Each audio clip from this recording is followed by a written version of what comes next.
Welcome to E360 TV, the live streaming and on-demand destination for influential voices and enlightened audiences.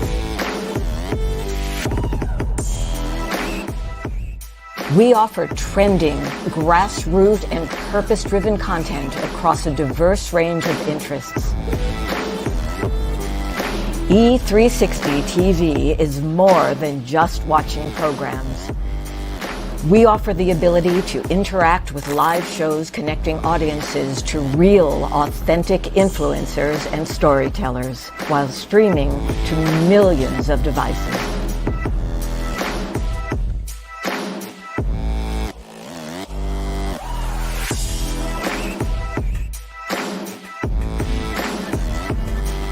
Real experiences. Raw conversation. One destination for it all. E360 TV. Hello, hello, hello. I have a question for you. Have you ever felt completely lost? You know, seeking purposeful direction that could and should propel your mission within your divine journey to that next level, but still it hasn't happened. Well, my name is Lauren Michaels Harris, and I'm the founder of P3, the Journey Series. People come to me because they're wounded. Many are scared, and even there are those who are bruised simply because they feel that they are increasingly, for whatever reason, losing their ability to dream. Now, this P3 program is not for a person who's just looking to start a business, no, but rather for those of you out there who have been on your journey and you've been navigating within your divine purpose, but you still desire to elevate to that level that you have not reached yet. If this is appealing, if this describes you, then I want to have a chat with you. I want to hear your story. So use the link below to get registered for your free seat at P3, the Journey Series. And let's get started, one story at a time. I'll see you inside. Click the link. On July 4th, 1962, I found myself in the lost and found of mankind. Just because something finds its way to the lost and found doesn't mean that it wants to be there. Just because something finds its way to the lost and found doesn't mean that the person who lost it doesn't care for that lost item. You are writing moments that people will learn from, grow from, and heal through for thousands of years. Together, we are co-authoring a unique moment in time. That DNA, those fingerprints, they're going to be gone. Ashes to ashes, dust to dust. But it is your story that they will tell for thousands of years, but only if you leave it. Things that do not serve you must go. The longer you wait, the more time you give them to trick you into serving them. 22 homes in foster care, everything I wore as a scar, as a shame, things that started like Velcro on my spirit. After just a few months, then years, then decades, I had believed myself into believing that they were indelible tattoos. Sometimes we have to be broken down to appreciate the view once we start getting up. I want you to leave this place and know that you have been changed. Why? How do I know it's true? Because each of you has just changed me.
your soul. And honey, I'll show you mine. I'll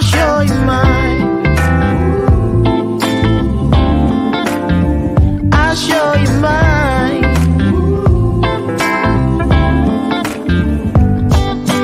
Boy, I'm standing right here holding up a sign,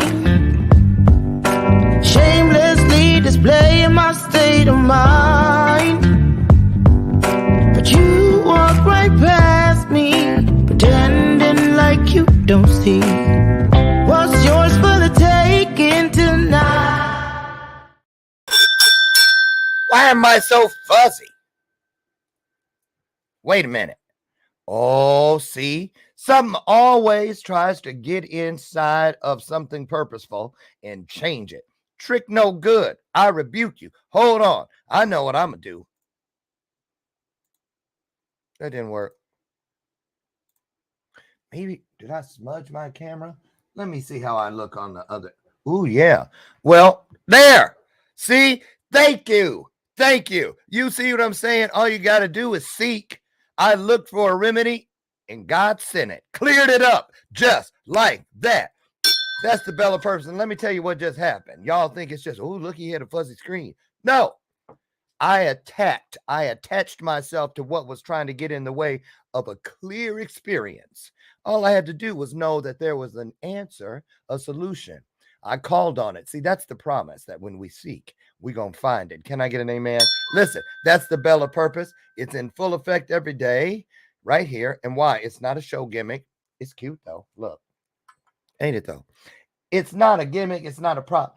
It's an experience. It's an opportunity. It's a reminder that just like that bell, when it has a ring to it, you guessed it, so does the truth. So when I ring it, it's to remind us, lean in, tune in, and get that truth and take it with you today, right? Can I get an amen? Welcome to today's installment of Bathrobe Moments. And I'll start off the amens. I ain't scared. There it is. Drop it in the comments as well as where you're watching from and who you are. Welcome, welcome, welcome. It's a beautiful day in the neighborhood. It's Wednesday. And so it's Hump Day. There it is. What's the date? Ooh, the 28th. Ooh, next week is my birthday. I still get excited. I don't care. I'm glad to be 61 next week on the 4th of July. And because every day within this journey is a blessing. It is a blessing. And it's a blessing today because another one of those promises that I love so very much is that one that guarantees us when two or more of us comes together, and we have that heart set, that mindset, that spirit-filled heart of service to each other. You know what happens? Spiritual magic, right? Who wouldn't want that? So welcome to today's installment. Help me welcome to the show my sidekick. She's been here all 6 years, and she is here today, Lucy McGillicuddy Ricardo. Hi, Lucy. I love me some Lucy. So today, now listen, y'all. She's a newbie. Our guest today, Phyllis Combs, Dr. Phyllis D. What you think the D stand for? You know we play that game.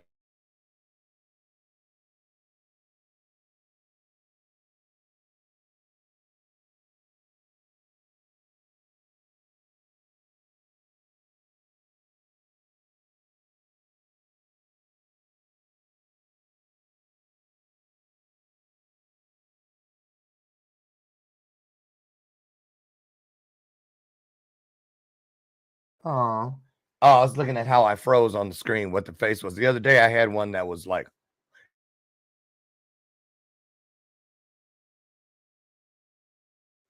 sure did, because for some reason when you turn it off, they don't mess with you.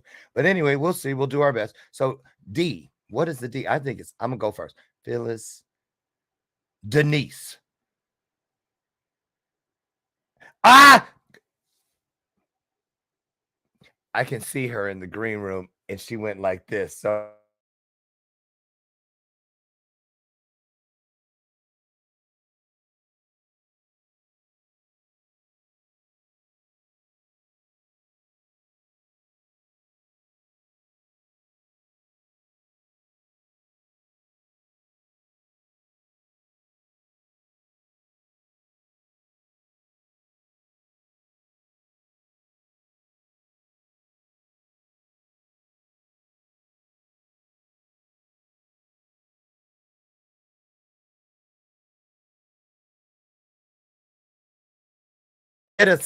Oh, see, I was just starting to pray. Y'all caught me in the middle of a prayer. And boom. As it happens, but we're going to work through it because that's how life is. So I was right. Phyllis Denise. Because that's what I would have named it. That's what I would have said. I would have said, "Oh, look at little Phyllis Denise." So she's here today. She is, well, let me just say this: Dr. Phyllis D. Combs, a native of Dayton, Ohio, and a veteran.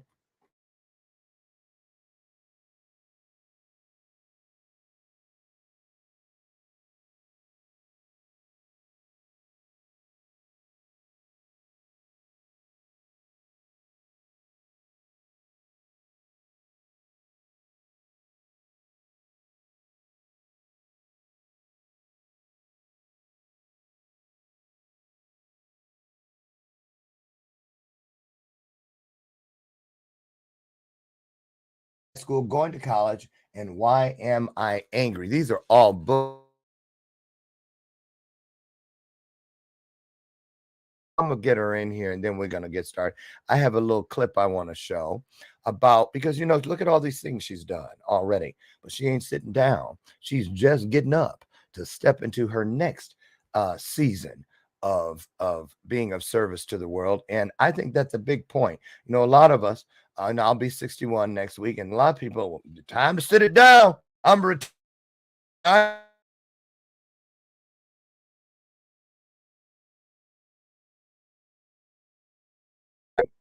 Just that. So we go. Put your hearts on the screen. It's our virtual way of saying hello, welcome, and applauding. So here she comes. First timer, y'all. She's probably scared, but don't worry. She won't be for long because we're a loving family. Here comes Dr. Phyllis D. Combs.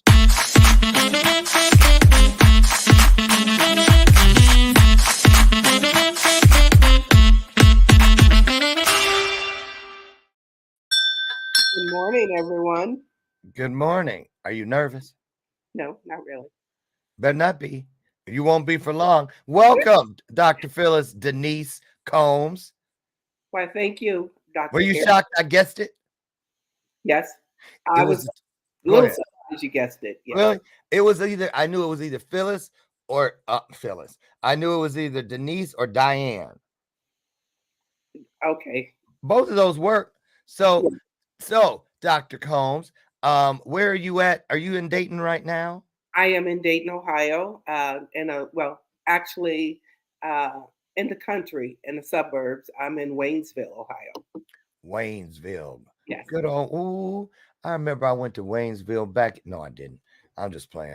I was in Cincinnati though, that's close to last year. Cincinnati. You're near Cincinnati? About 35 minutes away from Cincinnati. I wish I'd have known that. I was there last year filming that movie, Heathen, and went back there, what, 3, 4 times? Very nice people there. I loved it. Interesting place with those houses, those Yeah. long houses they have. A lot of row houses. Is that what they're called? That's what. Yes, and they W- sit in the hills. Yeah. Yes. Yeah. You ever been inside one of them? Yes. So Mhm. when you go in, is it just one big old long hallway? There you go. It is a you have they're narrow and they go straight back, and most of them have 2 to 3 floors on them. And a little bit like Seattle, Washington. If you've been to Seattle, they have the same concept. Oh, they do? Very narrow I didn't homes. know that. See Mhm. how smart she is, y'all? And we just getting started. So listen, um, let's watch a little clip. I wanted to start off today talking about how important it is to remember your dreams. And you were an educator. Well, first you were in the military. What'd you do in the military? So I started off um, when I graduated from Bowling Green State University. The job market for educators was real slim. So my husband and I, we weren't married then, but we decided to go to the military and be all we could be. And when I got to the military, um, I had a battalion commander who I don't know how he got the word. somehow or another, either one of my superiors passed it on. Hey, we've got a teacher in the unit. And I guess there was a lot of conversation because the commander had a special needs child. Mm. And I got summons to the Big Hill. I was in Germany, Big Red One. And he asked me if I would consider taking a teacher's position. And I thought about it, and that meant that I had to exit out of the military. And we worked things out. He got me into Department of Defense dependent schools. Paperwork went very smoothly, and I had his child as a second. I became a teacher overseas. Wait a minute. Is something chewing on your microphone? I keep hearing your microphone rustling. No, nothing on my microphone. Nope. Y'all hear that? Put in the comments. I hear it. I know I ain't crazy. It's something. Okay. Where's your microphone at? It is somewhere built into. I have a MacBook, so it's built into the computer. Okay, maybe it's your hands. I don't Okay. know. Y'all hear it? I'll let you know next time it happens. So, okay, so there again, that's interesting because you didn't go into the military to be a teacher. No. You went in for something else. Then this opportunity came. You took it. It led you. So that is purpose right there. Okay. Was teaching your dream at the time? Yes. Always. Okay, but you were willing to abandon it and do something else. You thought. Right. And God had a different or spirit, whatever you ascribed to at the time. So, oh, no. Let's get you back to where you need to go. Where the job market took me. And look, and your divine purpose, clearly. Because look how long you stayed inside it. Because then you went, you taught, as according to the bio, all phases of the educational journey, all the way through elementary. That is correct. After my husband and I exited the military, I took a job with Dayton Public Schools here in Dayton, Ohio, and as a special needs teacher. I went on to become a work study coordinator, then a special needs supervisor, on to assistant principal of elementary school, to principal of elementary, principal of middle school, and principal of high school.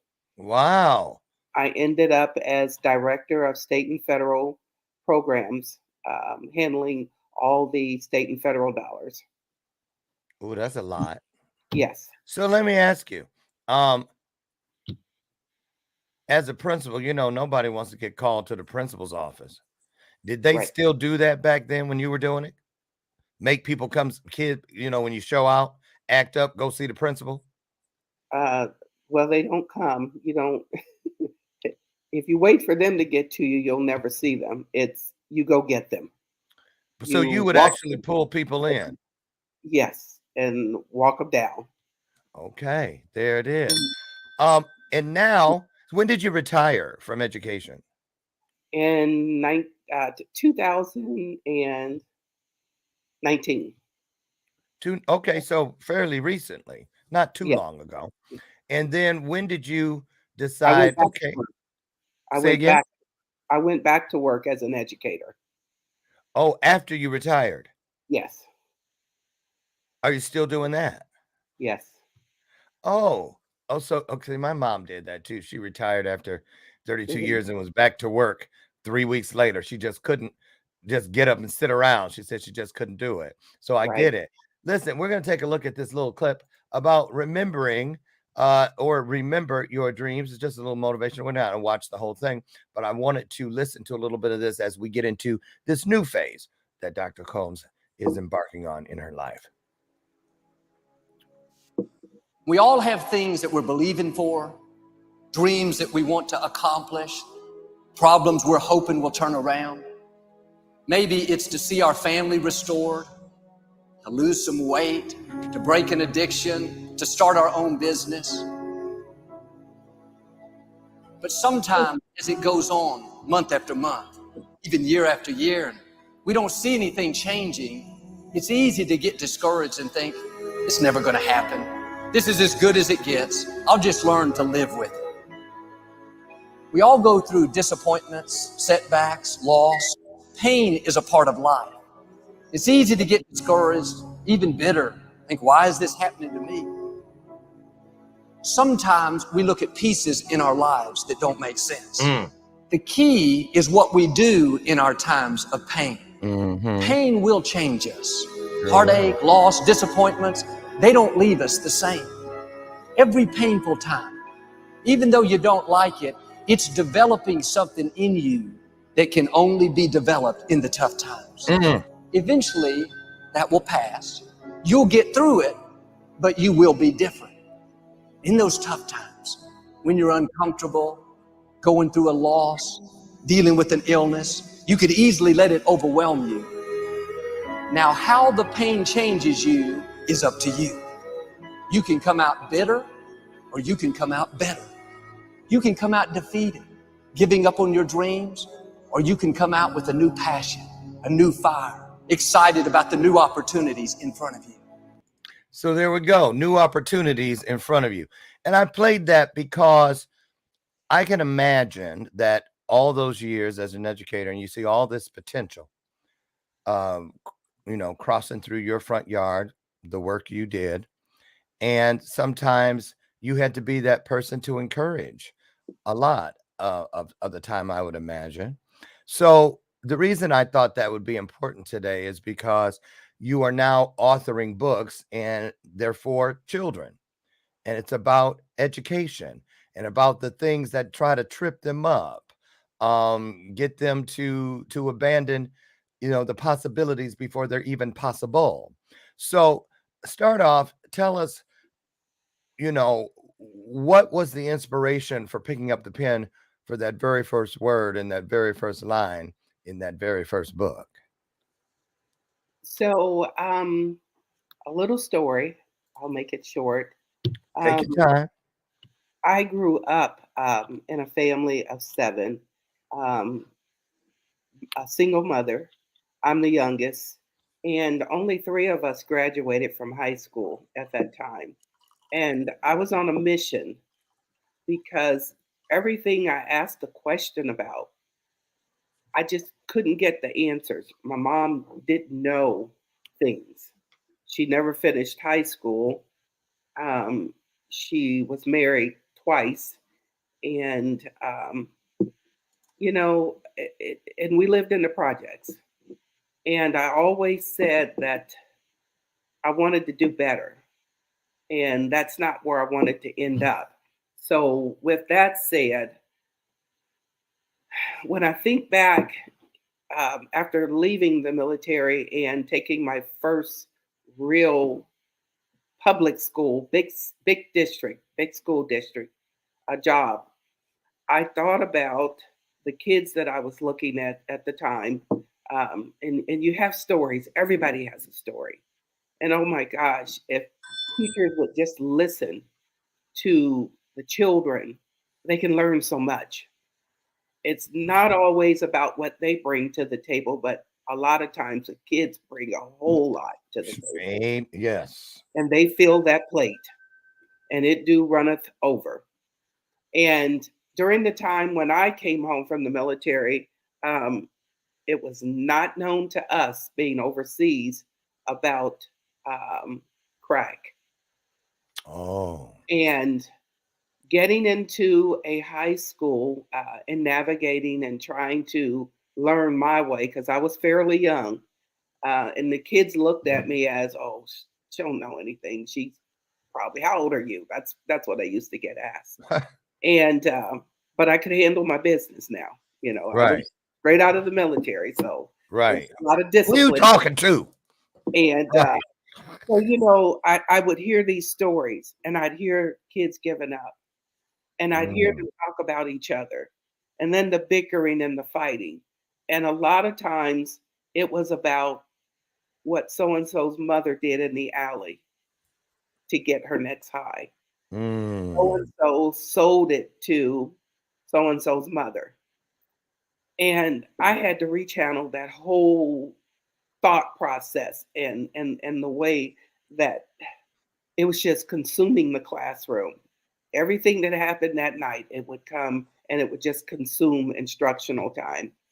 So So we in other words, you couldn't get to the job at hand of no, teaching because kids were carrying the right. outside world into the classroom because they just had no choice. Yes, and I had kids that parents were on the system. They had siblings. They were selling their food supplements to get the next high. Kids were coming to school hungry, sleepy, uh, no clean clothes, and there was no direction. They were just raising themselves, and it was just really sad, And at times, I would come home with stories, and and have tears in my eyes. Sure. So when I thought about things after retiring and just settling down from the rat race, I wanted to be able to channel some of that information that's not given every day, that the children don't hear from their parents. I wanted to channel that into writing and putting that information out there and telling some of the stories of the kids, because it's so many of them that I probably can count within 1 to 2 years on one hand the number of kids that went to college, and Wow. just sad stories. So I would tell them a story about my life, because they see us as perfect, and they don't think that we've gone through what they've gone through. And Right. if we can relate and talk about things with them that is similar to them, whether it's drugs, whether it's mental health. And, I had a lot of stories to tell them about drugs. They were surprised. My oldest brother was on heroin from the age of 16 till he died at 65 in prison, Wow. in and out of prison. I've witnessed at the age of 5, 6 years old, him overdosing, and I've seen family go into action to save him several times. And so when you can tell stories and listen to their stories, they can relate, and they begin to kind of feel like there's a place in that classroom. They have somebody that they can talk to. And so when I started thinking about the series Ashley's Journey, I was wanting to put into play from kindergarten on through college. What can I do for a child who doesn't know at an early age what they want to be, because they probably want to be 10 things, Yeah. but just to give them an ideal that this is the time to start thinking. Because not only should you start thinking about it, you've got to start preparing yourself academically to get there. And so when I started thinking about the journey, it came to me in my sleep. The next day I started writing all through the day, through the night. That whole journey was unrolling because I couldn't stop. Everything that wasn't said or the direction given to me, I was putting it in writing for someone else in Yeah. hopes that they would start thinking about who they are, what they want to be, how do they want to get there. Navigating high school was a big thing, peer pressure, and going to college, biggie. Yeah. So, what do you do? What do you do when you want to go to college? I get that so much from parents who don't know, from students who don't even know where to begin. And so I wanted to put it all in a form that children would be able to read it and let it be a guide for them. So when you say children, what the books that you've written, Mhm. what age group are they targeted towards? So, because I do work with children with disabilities and reading, I know that most of our children start reading very early. And I have kindergartners that can read the first three books. Who am I? Who do I want to be? And how do I get there? So between the ages of 6 and 7, all the way through adulthood, that was my targeted audience. Okay, here's a good one, I think, because when I first started my speaking career, a lot of it was in elementary and middle schools. And I remember hearing, especially, matter of fact, my very first speaking engagement was at Pace, um, a school for special needs here in Chicago. And they brought me in for the staff because of the burnout rate. Mhm. Special needs teachers on an average nationally were only lasting 2 years. And here they came with master's degrees and stuff, but they would leave and go to general education because of the things like the AEPs. I think that's what it was called. All the paperwork they'd be buried underneath.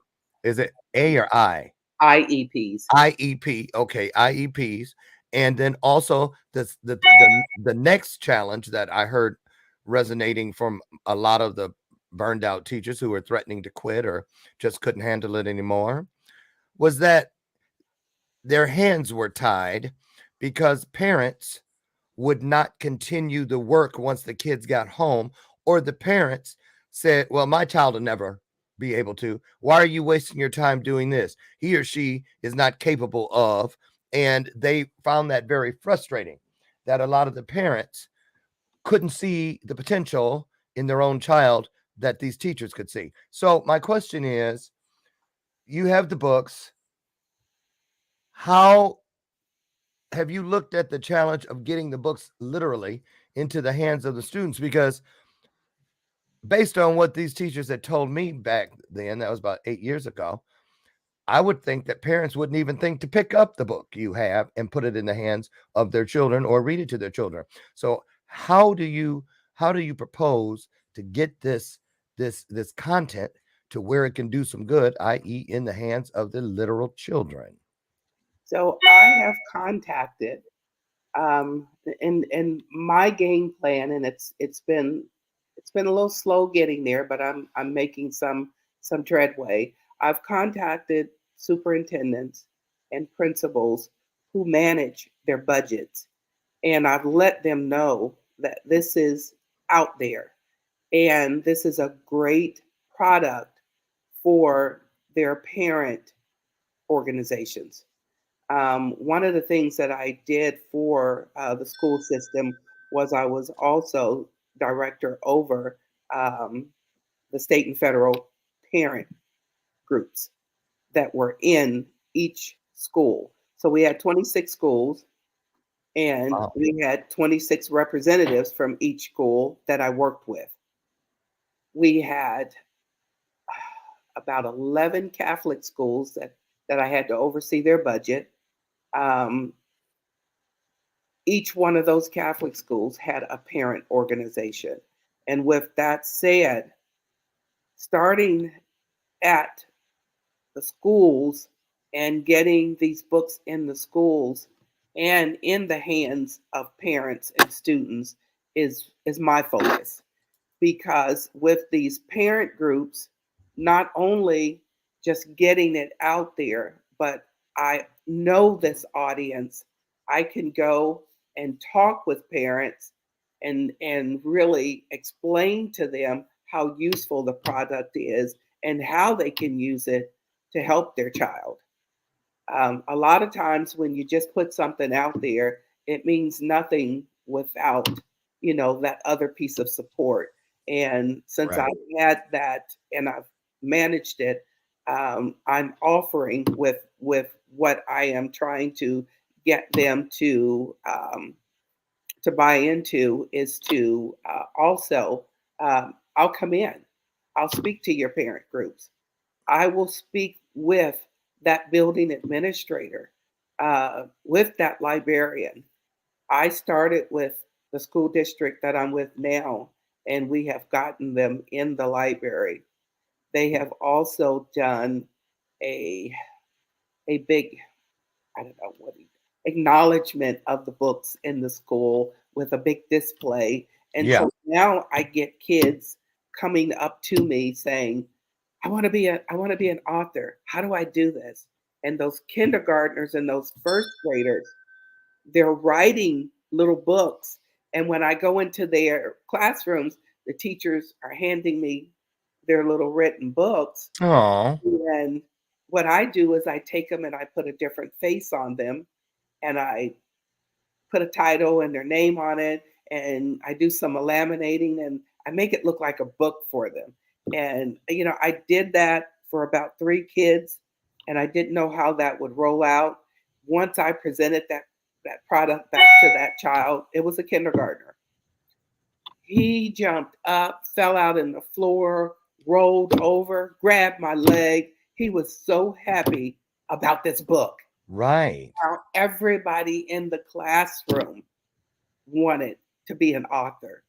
And I would go in and I would read the books to the children. And, I got to the point where, except for the last two, they were more on the teenage side. But the series, Ashley's Journey, I went through the whole piece with them. And I actually got them interested over the year um, in writing. And Wow. that's That's amazing.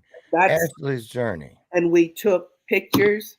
So I like to show people, kids product and how it encourages children. Not only that it is it informational, but it has encouraged children also to want to be writers, authors. Which is where it all begins. Mhm. I think that's just absolutely amazing. Listen, we're going to take just a short break here, but when we come back, I want to talk to Dr. Combs.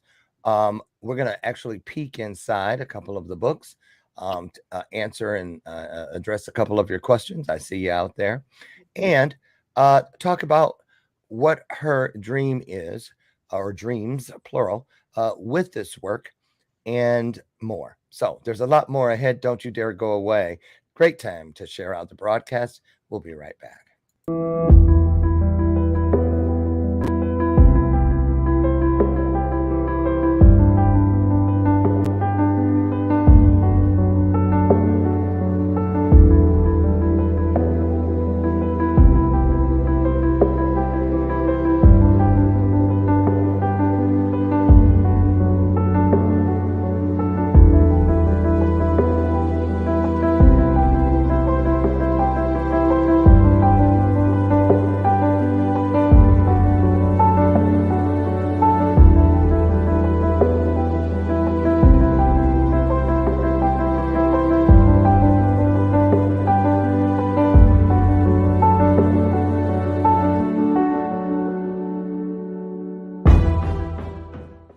This world is changing more and more every day, and we've decided to change right along with it. My name is Dr. Lauren Michaels Harris, and I'm the president of Trajectory TV Network.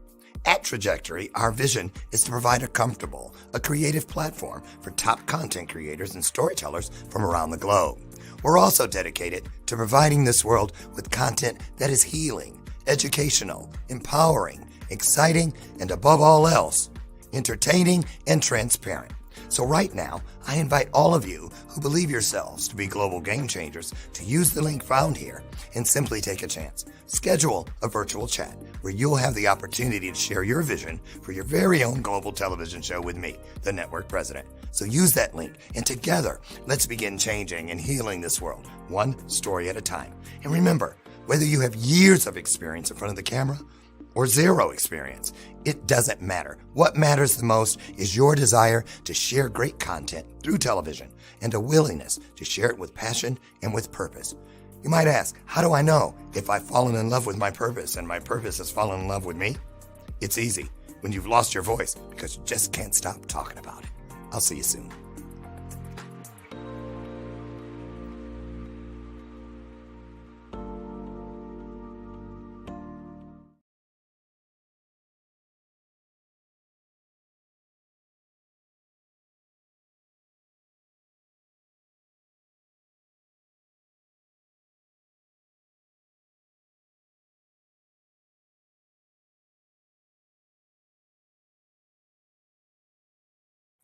Yeah, you guessed it. Comcast wouldn't let me back in, but we're here now. Dr. Phyllis, come on back in. So, welcome back to today's installment of Bathrobe Moments. We're here today with author, educator, veteran, Dr. Phyllis Denise Combs. And I saw your husband guessed in the comments your middle name. Cheater, you already knew. That's why I won. Uh-huh.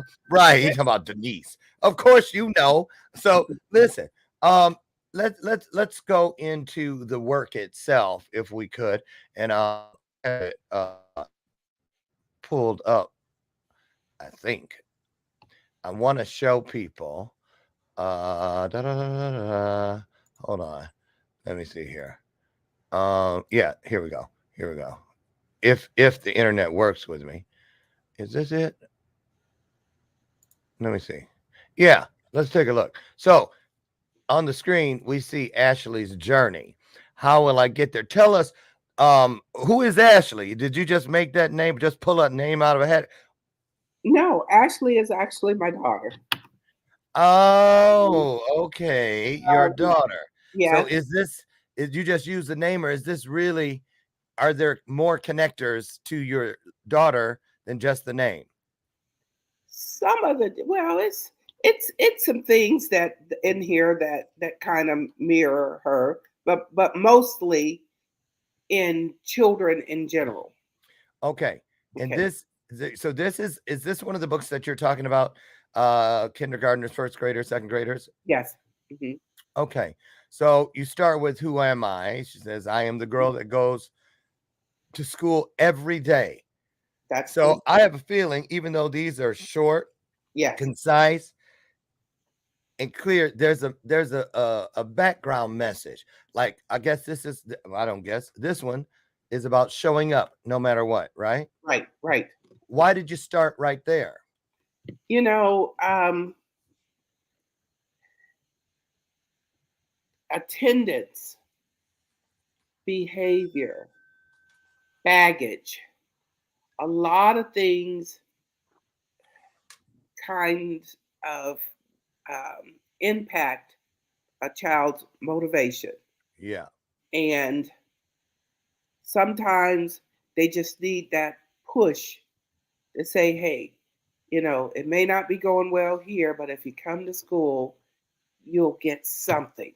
You know, if it's not a hug, if it's not a food, it will be something that will grow your brain. Right. And the whole purpose is trying to start at a point of if you do this and this, you are making those steps to becoming successful and becoming a good student. Right. Now, one of the things that jumps out to me about this, the narrative itself, correct me if I'm wrong, but I have a feeling I'm right about this, is that you purposely wrote it in first person so Yes, that they're not reading as if Ashley is someone other than themselves.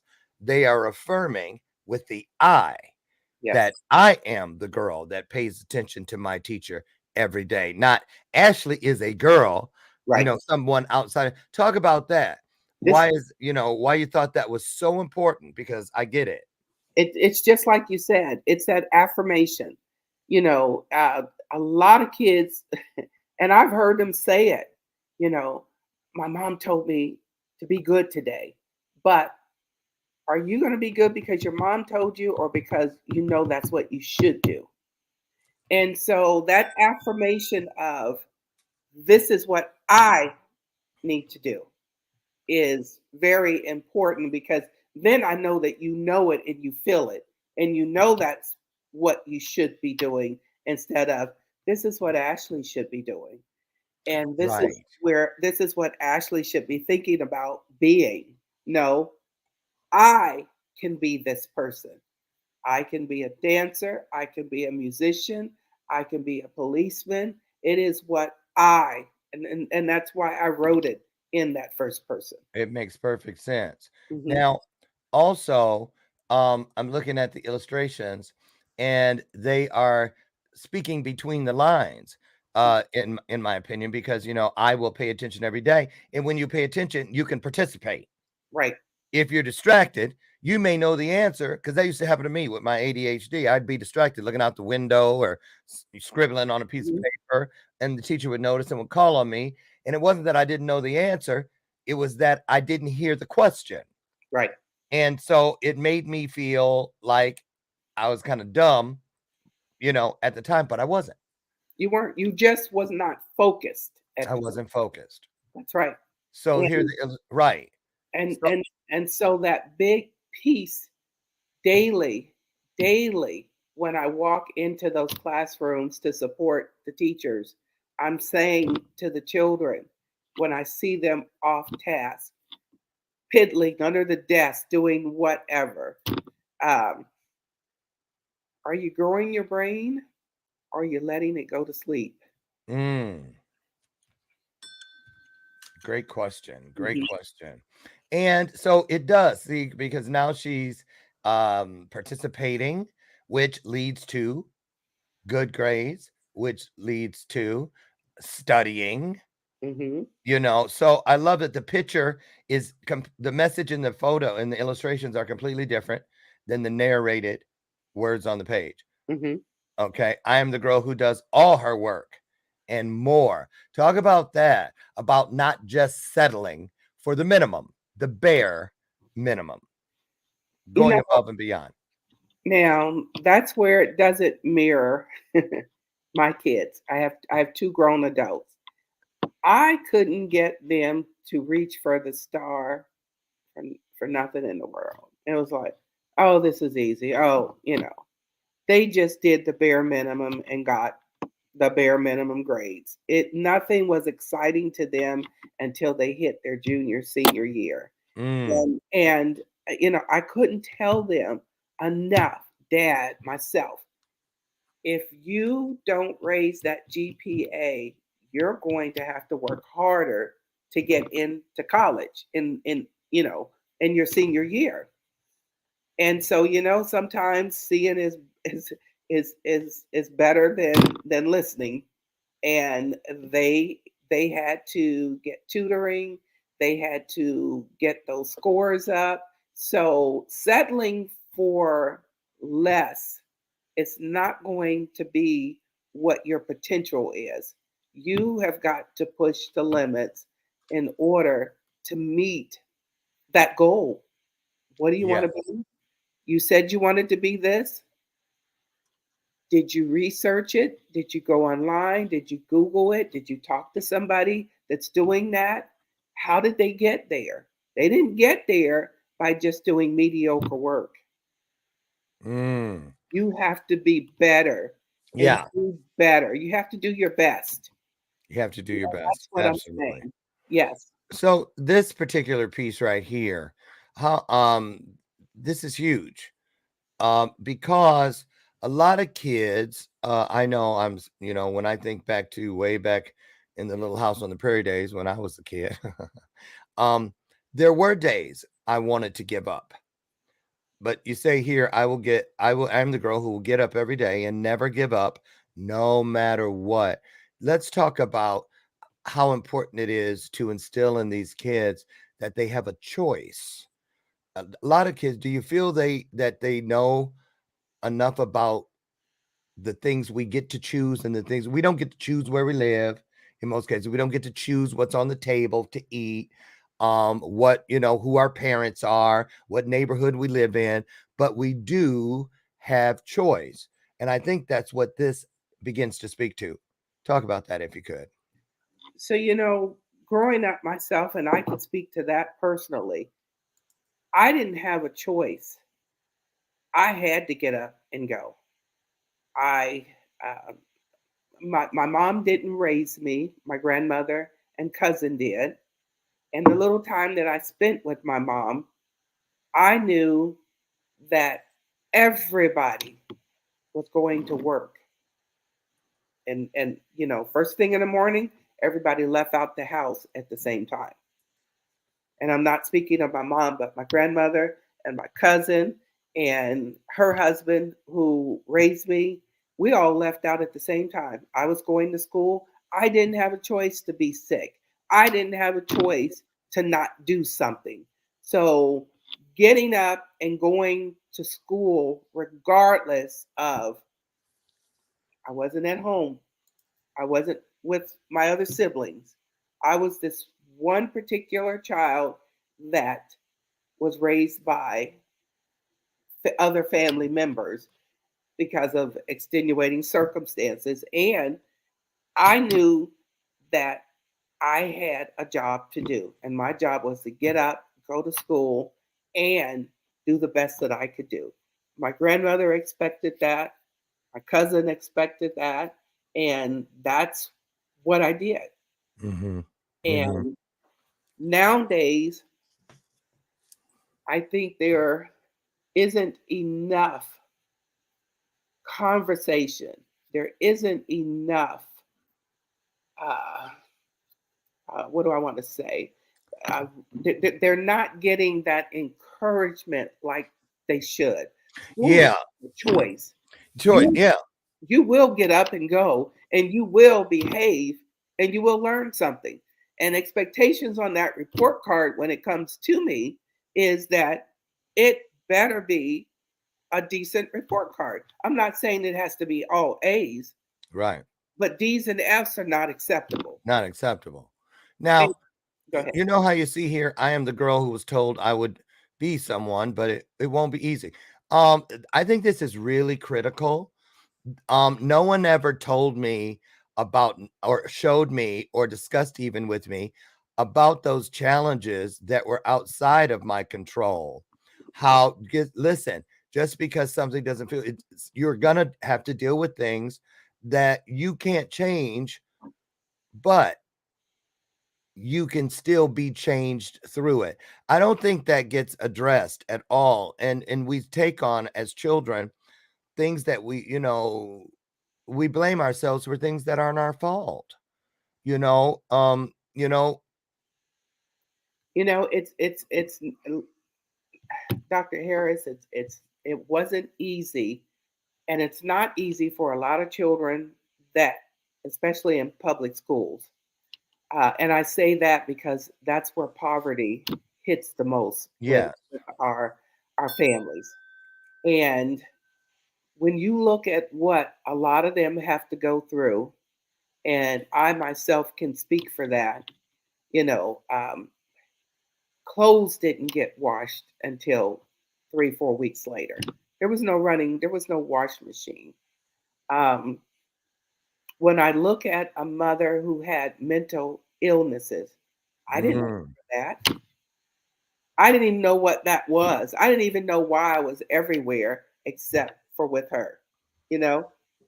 And it was the times that when I look back, it's clear that it was mental illness, um, and it was depression. yeah, And so I didn't have a choice with all of that.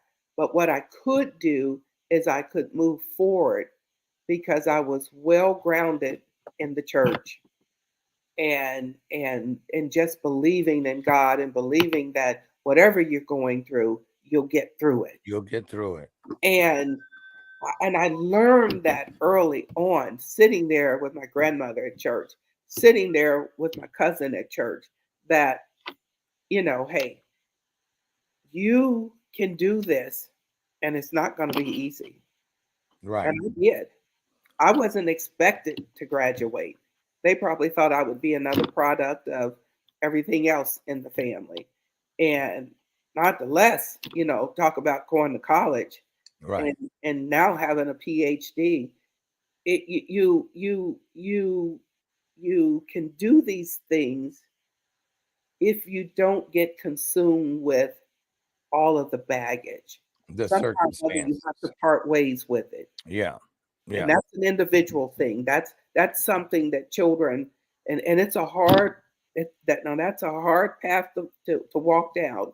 But I've seen it, I've done it, and I know it can be done. Amen. Yes. So many of us. Listen, unfortunately, we are just about out of time, but there is Oh, still we time. really- Yeah. Told you it was going to fly by. I want to know, where can people go to get their hands on not just the book we've been peeking into today, but all of the books in the series and more, because you have a lot more. Is there a particular place that is better than the other for people to go, or if they just want to continue the dialogue with you about this? They can reach me on Facebook. That's one way. I can personally mail them out a copy, or they can go to Amazon.com and in the search engine, type in Dr. Phyllis D. Combs, and the books will come up. Perfect. Perfect. And I will take the liberty, you guys, of dropping that Amazon link inside the comment section immediately at the conclusion of today's broadcast so that it'll be easy for you to find.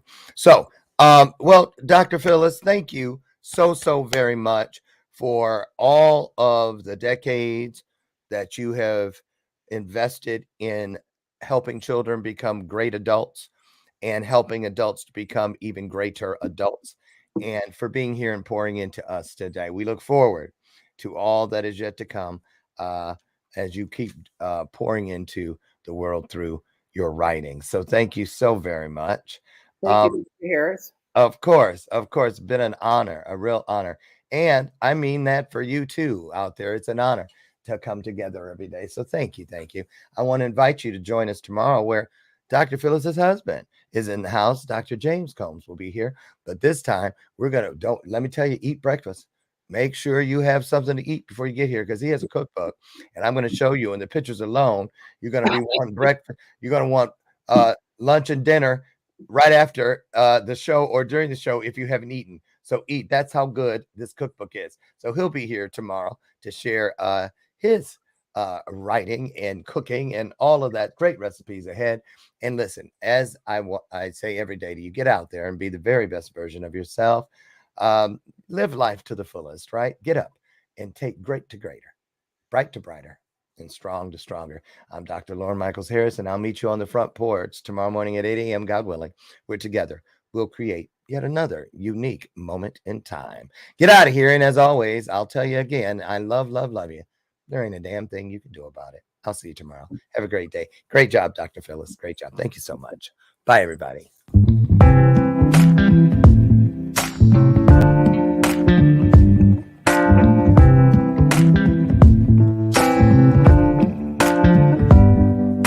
Show me your soul. Baby, I'll show you mine. Show me your soul. Honey, it's way past time. How expensive do I have to be? Need I spell it out before you get it, baby? Show me your soul. And honey, I'll show you mine. I'll show you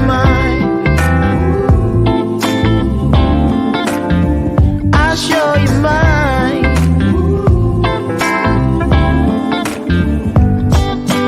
Oh, I'm standing right here holding up a sign.